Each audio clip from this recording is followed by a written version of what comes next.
Here is the latest from Oil City News on K2 Radio. A Casper man was sentenced to 8 to 12 years in prison on Tuesday after a jury convicted him of third-degree sexual abuse of a minor last summer.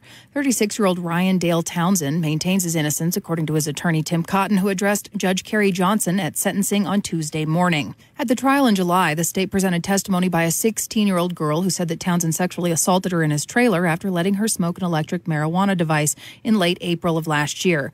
The victim said from the stand that on the day in question, she had been at her friend's trailer next door. She said Townsend invited her and a friend over to hit a vape device, which Townsend told police contained CBD. Later, about midnight, she said Townsend invited them back for more. She said the device left her much more intoxicated this time, and she felt partially paralyzed. She testified that her friend left to use her own bathroom, got sidetracked and didn't return, leaving her alone with Townsend in his bedroom. That is when she says the sexual assault occurred. The prosecutor, in closing statements, commented that he believes that this victim was targeted specifically. I think it's worth noting that swabs were taken of the sheets on Townsend's bed, and the victim's clothing were analyzed by the state crime lab. Neither have yielded any conclusive links. The defense pointed out that the victim's phone was not collected by police until a year after the investigation began, and he claims that it had been scrubbed before it was handed over. Cotton said none of Townsend's roommates saw the girls come back a second time on the night in question. Soldiers with the Wyoming Air National Guard deployed to South America this week and were given a send-off worthy of their service. The soldiers assigned to Detachment 6 Bravo Company 2-245th Aviation Regiment were honored at a ceremony at the Army Guard's C-12 hangar on December 1st. Governor Mark Gordon presided over the send-off ceremony. Detachment 6 Commander Stephen Higgins said that previously they'd focused on surveillance and electronic warfare, but this time they will perform tasks similar to those that they've already carried out in the States and across the U.S. Specifically, they're going to provide safe and comfortable travel for service members in South America and the State Department. He continued saying that he couldn't be more excited to serve alongside these soldiers.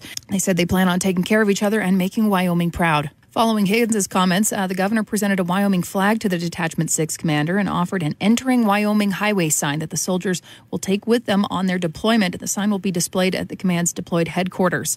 According to the release, similar signs have been given to every deploying Wyoming Army National Guard unit since the Korean War. At their regular meeting last night, the Casper City Council approved a liquor license transfer for a planned liquor store in the coming year. It's being transferred from Local Liquor and Lounge, that's located at 4120 Centennial Hills Boulevard. It'll go to Interstate Discount Liquor at the former F Street Taco John's restaurant. Store representative Justin Julian said the new store should be open for business by May, but he's hoping to see it operational much sooner, as soon as March. He added that he hopes the store does well enough financially to allow it to move into a larger building in the future.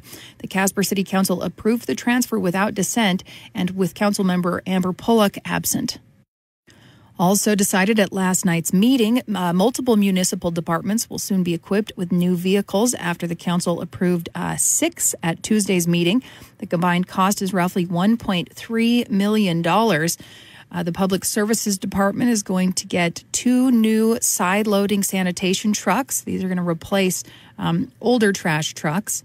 The Weed and Pest Division is going to get a new 4-wheeler. It's going to be used where spot treatment of weeds is impossible with other vehicles.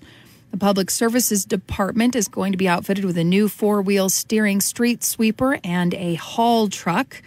And finally, the Parks, Rec, and Public Facilities Department Sports and Athletic Division will receive a new wide area mower. As always, you can read more at k2radio.com. Reporting in Casper, I'm Colby Fedor.